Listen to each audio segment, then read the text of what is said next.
បាទជ្រាបសួរអ្នកនរគ្នាខ្ញុំណាក់កម្ពុជាបាទឥឡូវថ្ងៃនេះត្រឹមថ្ងៃអាទិត្យបាទថ្ងៃអាទិត្យទី14 so Sunday December 14ប្រជាពលរដ្ឋខ្មែរយើងបាននាំគ្នាមកធ្វើបាតកម្មនៅLong Beach City Hall ឥឡូវដោយសារតែថ្ងៃឥឡូវហ្នឹងគឺមានការយកលឿនអញ្ចឹងទៅដូច្នេះហើយរៀងអង្កត់មែនតើព្រោះឲ្យតែម៉ោង5កន្លះទេអ្នកនរគ្នាអញ្ចឹង we are here to stand for our country to support and love and we believe that Cambodia gonna get it better soon ខាងក្រោយខ្ញុំនេះគឺយើងបានរៀបចំឈរជុំវិញនេះដើម្បីផ្លែអំពីសន្តិភាពដើម្បីប្រាប់ទៅពិភពលោកឲ្យដឹងថាតើខ្មែរយើងមកធ្វើបាតកម្មនេះដើម្បីអ្វី so we are here and to give a speech since we are here and to message to the world for help that Thailand invade our country, especially right now they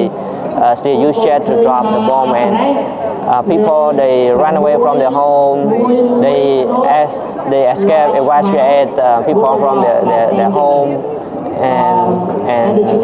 people get killed. Soយើងនឹងដោយសារហេតុផលទាំងអស់នឹងឯង because of that reason we are here to show that we love Cambodia ចង់បងផងបាទឥឡូវមកនិយាយទៀតចាក់នេះនិយាយទៀតបាទសូមជំរាបសួរពុកម៉ែបងប្អូនមិញពលលោកតានិយាយទាំងអស់ថ្ងៃនេះទាំងប្រសង់ព្រមទាំងប្រសក់គឺបងប្អូនខ្មែរយើងគ្រប់មជ្ឈដ្ឋានបានមកដល់មុខសាលាក្រុងដើម្បីធ្វើបាតកម្មអំពីការឈ្លានពានរបស់ចៅសៀមមកលើប្រទេសកម្ពុជាយើងហើយឥឡូវនេះមិនទាន់ចប់ទេគឺនៅដង្ហែក្បួនបន្តទៀតអរគុណច្រើនបងចំណាយបងវិញតើបងមានមតិយោបល់មិនដែរក្នុងការបញ្ចេញមតិក្នុងការមកធ្វើបាតកម្មថ្ងៃនេះតើបងមានមតិយោបល់មិនបាតកម្មនៅថ្ងៃនេះគឺចង់ឲ្យថៃបញ្ឈប់នៅការឈ្លានពានមកលើប្រទេសកម្ពុជាជាបន្ទាន់ពីព្រោះថាប្រទេសកម្ពុជាមិនត្រូវការសង្គ្រាមប្រទេសកម្ពុជាត្រូវការសន្តិភាពដើម្បីប្រជាពលរដ្ឋរបស់ប្រទេសកម្ពុជាយើងមានសេចក្តីសុខគួរសមដែរដោយសារតែខែតិចអញ្ចឹងទៅត្រូវការសន្តិភាពយើងត្រូវណាសូមកំពុងតែនាំគ្នារៀបចំធ្វើគួនខែហើយដូច្នេះហើយក៏នាំគ្នាបានដើរទៅខាងក្រោយហើយដូច្នេះនេះជាភាសាសាមគ្គីខ្មែរយើងមួយបង្ហាញទៅពិភពលោកថានេះហើយខ្មែរឆ្លៃខ្មែរ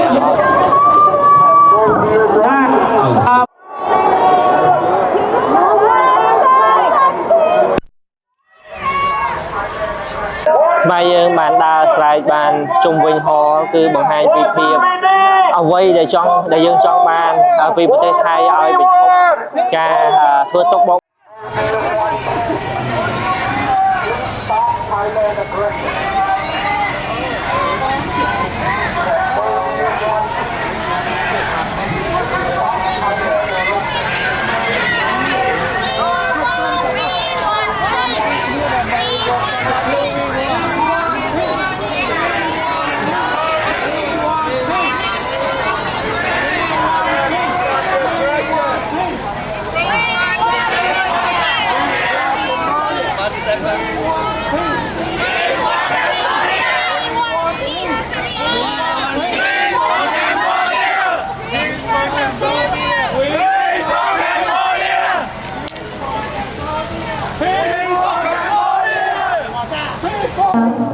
ញ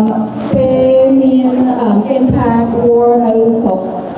ខ្មែរយើងជាទីចាក់ចឹងខ្ញុំសូមនិយាយអង្គដែរខ្មែរខ្ញុំអត់សូវល្អ I do want to express my sincere gratitude for all of you to take time on this place that are homeless, that are being kicked out of their home, children, no school. And we want them to know that we hear you, we see you, and we do know what suffering is. The 50th year of the Cambodian genocide, we did not forget. So we remember as we celebrate our community here, 50 years of resilience, 50 years of unity. We